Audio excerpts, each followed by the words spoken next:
You know, some stories you hear sound like they're ripped straight from the pages of a dark fantasy comic book, but they're real. This is absolutely one of them. Today we're diving into the incredible, brutal story of the Mapuche warrior Galvarino and his unforgettable blade-handed vengeance. The entire story really begins with this single horrific act. During the Arauco War in what is now Chile, Spanish conquistadors captured him. They decided they needed to send a message to the Mapuche people, and that message was going to be delivered through just unimaginable cruelty. But here's the thing. The message of fear they thought they were sending, well, that's not the one that was received. What was meant to completely break a man's spirit, to shatter him, instead became the spark from one of history's most visceral and frankly hardcore transformations. Okay, so let's get into the first part of this, a brutal warning and the mutilation of a warrior. To really get what happened to Galvarino, you have to understand the context. This was a vicious conflict. The Spanish Empire was trying to just crush the fierce resistance of the Mapuche people. And they decided, you know what? A show of force is what's needed to finally break their will. So the punishment was just cold and calculated. Galvarino gets captured and he's singled out. His sentence wasn't death. Nope. The Spanish believed they had something far worse in mind: to turn him into a living, walking symbol of defeat. They brought out a chopping block, and they severed both of his hands. And this is where the Spanish made their first massive miscalculation. Because in the face of just excruciating pain, historical accounts say Galvarino was completely stoic. He didn't scream, he didn't beg for mercy. In fact, after they cut off his first hand, he calmly held out the other. His defiance had already begun. Right, the unbroken warrior. Because that single act of defiance, that changed everything. What was supposed to be a brutal punishment was about to become a legendary call to arms. The Spanish sent him back to his people, thinking he'd be this walking symbol of fear. They could not have been more wrong. And this really shows you the massive gap between what they intended and what actually happened. The Spanish goal was to instill fear, right? To compel surrender.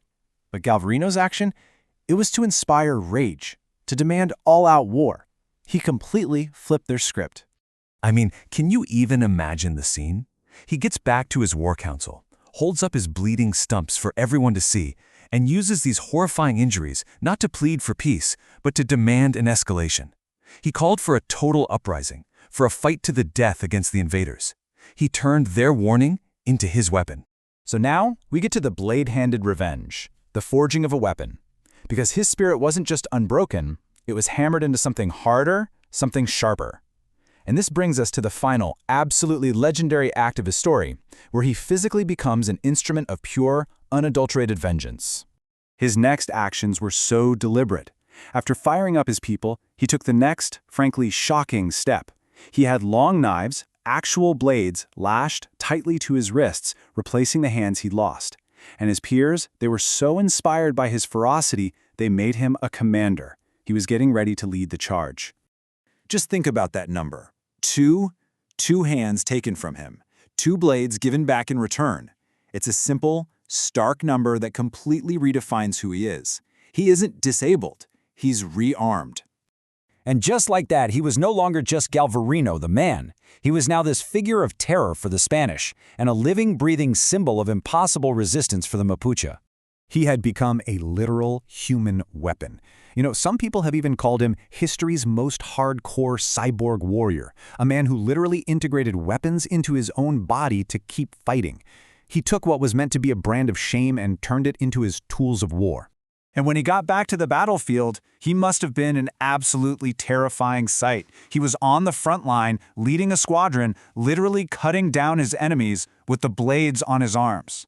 Accounts say his #1 target was the Spanish governor himself, the very man who ordered his mutilation. So he wasn't just fighting a war, he was on a deeply personal mission. In the end, Galvarino was captured and executed. But his legend, it never died. And his story leaves us with this powerful question. In their attempt to shatter one man, the Spanish forged an icon of unbreakable defiance. It really shows you, doesn't it? Sometimes when you try to break a warrior, you might just be sharpening a blade.